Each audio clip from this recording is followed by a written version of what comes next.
కాంగ్రెస్ మాజీ ప్రజాప్రతినిధులను స్టేజ్ పైన కూర్చోబెట్టారు. తాను మహేశ్వర ఎమ్మెల్యేగా స్టేజ్ పై ఉండే అర్హత లేదా, కాంగ్రెస్ సోళ్లు ప్రోటోకాల్ పాటించరా అని మాజీ మంత్రి సబితా ఇంద్రారెడ్డి ఫైర్ అయ్యారు. ఈరోజు మహేశ్వరం పరిధి బాలాపూర్లో బీఆర్ఎస్ కాంగ్రెస్ నేతలపై మధ్య ఘర్షణ జరిగిన విషయం తెలిసిందే. కాంగ్రెస్ నేతల తీరును నిరసిస్తూ నేలపై ఆమె బైఠాయించి మాట్లాడారు. లబ్ధిదారులకు డిస్టర్బ్ కావద్దని వెనక్కి తగ్గామన్నారు. ఈరోజు మహేశ్వరం నియోజకవర్గానికి సంబంధించిన రేషన్ కార్డులు ఇవ్వడానికి గౌరవ మంత్రి గారు శ్రీధర్ బాబు గారు రావడం జరిగింది. సంతోషం. కానీ రేషన్ కార్డులు ఇస్తున్నప్పుడు కూడా పార్టీ పరంగా ఇస్తున్నట్టు ప్రోటోకాల్స్ పక్కన పెట్టి పార్టీ పరంగా ఉన్న మాజీలను అందరిని కూడా తీసుకొచ్చి స్టేజ్ మీద కూర్చోబెడితే ప్రభుత్వ కార్యక్రమం అని చెప్తున్నారు మంత్రి గారు. ప్రోటోకాల్ పాటించాలని రిక్వెస్ట్ చేయడం జరిగింది. అయినా కూడా మంత్రి గారు ఇగ్నోర్ చేసి దాన్ని స్టేజ్ మీద వాళ్ళని అందరిని అట్లే కూర్చోబెట్టడంలో ప్రయత్నం చేయడంలో నేను బైకాట్ చేసి బయటికి రావడం జరిగింది. నాతో పాటు ఉన్న వాళ్ళందరినీ ఎన్ని రకాలుగా పోలీసు వాళ్ళు మా కార్యకర్తల మీద దాడి చేసే ప్రయత్నం చేశారంటే నిజంగా దాన్ని బాధాకరం.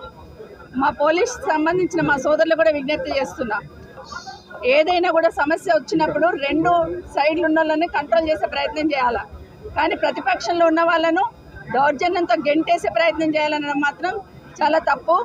నేను వెళ్తున్నానని చెప్పగానే ఏసీపీ గారే నన్ను బయటికి తీసుకొచ్చే ప్రయత్నం చేశారు.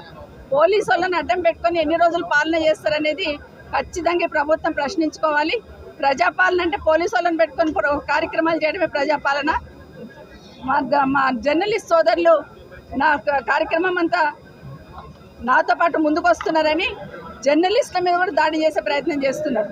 జర్నలిస్టుల మీద జరిగిన దాడిని ఖండిస్తూ ఉన్నాను. ఎందుకంటే ముఖ్యమంత్రి గారు మాట్లాడుతూ మొన్న చెప్పాడు కదా, జర్నలిస్టులను చూస్తే చెంపల మీద చల్ల కొట్టాలనిపిస్తుందని. అది కాంగ్రెస్ పార్టీ సంస్కారం.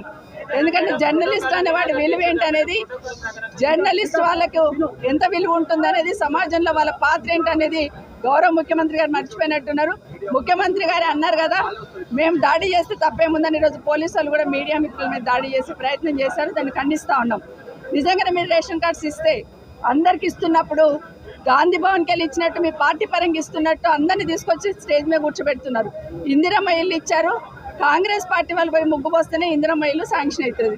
రేషన్ కార్డు కూడా కాంగ్రెస్ పార్టీ వాళ్ళే ఇస్తున్న ఫీలింగ్ తీసుకొచ్చి ప్రభుత్వ పరంగా ఇస్తున్నారా, కాంగ్రెస్ పార్టీ నుండి ఇస్తున్నారా అనేది సమాధానం చెప్పాలి ఈ ప్రభుత్వం. ఎందుకంటే ఈరోజు కాంగ్రెస్ పార్టీ నుండి ఇచ్చినట్టుంటే మీరు గాంధీ భవన్లో పెట్టుకోండి, మీ కార్యకర్తలు కండువాలు వేసుకొని ఆడ పంచుకోండి తప్పిస్తే ఇది ప్రభుత్వ కార్యక్రమం ప్రోటోకాల్ పాటించడం ఇష్టం లేకపోతే మమ్మల్ని పిలవద్దు, మమ్మల్ని కార్యక్రమాలకి పిలవద్దు, పిలిచి అవమానించే ప్రయత్నం చేయొద్దు. నిజంగానే దమ్ము ధైర్యం ఉంటే ప్రోటోకాల్ పాటిస్తూ పద్ధతి ప్రకారం కార్యక్రమాలు చేయాలి. కానీ ప్రభుత్వ కార్యక్రమాలు కూడా పార్టీ పరంగా చేసి లబ్ధి పొందాలని ఏదైతే నాటకం ఆడుతున్నారో ప్రజలు గమనిస్తూ ఉన్నారు. తప్పకుండా మీ పార్టీకి, మీ ప్రభుత్వానికి చమనగీతం పాడడానికి ప్రజలు సిద్ధంగా ఉన్నారు. మీరు ఇస్తున్న రేషన్ కార్డులు ఈరోజు నేను చూస్తే కందుకూరులో 117 రేషన్ కార్డులు, మహేశ్వరంలో 230 రేషన్ కార్డులు, బాలాపూర్ మండలం అంటే బడంపేట, మీర్పేట, జల్పల్లి అంతా కలిపితే 1300 రేషన్ కార్డులు, అన్ని కలిపితే 1700 రేషన్ కార్డులకి 1700 రేషన్ కార్డులకి ఇంత డబ్బా కొట్టుకుంటా ఉన్నారు. ఈవెన్ కనీసం ఏవైతే అడిషన్స్ ఉన్నాయో అడిషన్స్ కూడా కొత్త రేషన్ కార్డులని లెక్క పెడతా ఉన్నారు. ఇంత హంగామా ఎందుకు? స్థానిక సంస్థలు ఎన్నికలు వస్తున్నాయి కాబట్టి ఇవన్నీ హంగామా చేసే ప్రయత్నం చేస్తూ ఉన్నారు. ప్రజలంతా అమాయకులు కాదు. తప్పకుండా ఈ ఎన్నికల్లో మీకు కర్రు కాల్చి వాత పెట్టడం తప్పకుండా జరుగుతుందని కాంగ్రెస్ పార్టీ వాళ్ళు తెలియజేస్తా ఉన్నారు. ప్లాన్లు ఉన్నారు కాబట్టి బెటాలియన్ పోలీసు వాళ్ళని దించారు. బెటాలియన్ పోలీసు వాళ్ళు ఏమవసరం రేషన్ కార్డులు పంచడానికి? నిజంగానే రేషన్ అర్హత ఉన్న వాళ్ళందరికీ ఇవ్వమంటున్నాము, ఇవ్వండి, మేము స్వాగతిస్తాము. కానీ కార్యక్రమాన్ని డిస్టర్బ్ చేయాలన్న ఆలోచనతోనే, మీరే డిస్టర్బ్ చేసుకోవాలన్న ఆలోచనతోనే ఉదయం 9 గంటల నుండి బెటాలియన్లు దించారు పోలీసు వాళ్ళను. 4-5 సిఐలు, ఏసీపీ, డీసీపీ. ఎందుకు ఇది?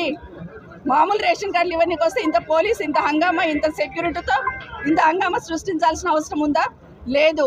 ఎట్టి పరిస్థితులలో ప్రోటోకాల్ లేని వాళ్ళని స్టేజ్ మీద కూర్చోబెట్టి దాన్ని అడ్డుకుంటే టీఆర్ఎస్ పార్టీ ఏదో అడ్డుకుంటుందనే నెపం నెట్టాలనే ప్రయత్నం మీరు చేస్తూ ఉన్నారు. ప్రజలు అన్ని గమనిస్తూ ఉన్నారు. ఈరోజు 3వ స్థానంలో వచ్చిన స్టేజ్ మీద కూర్చోబెట్టినప్పుడు నా మీద ఇంకా 20 మంది పోటీ చేశారు. ఆ 19 మందిని కూడా తెచ్చి కూర్చోబెట్టండి. 3వ స్థానంలో వచ్చిన ఆయన ఎట్లా కూర్చోబెడుతున్నారో ఇంకా 19 మంది పోటీ చేసిండ్రు నా మీద, వాళ్ళందరినీ కూడా తెచ్చి కూర్చోబెట్టండి. అప్పుడు యాక్సెప్ట్ చేద్దాం. అట్లా కాకుండా మీకు గాంధీ భవన్కి వెళ్ళి ఇచ్చినట్టు మీ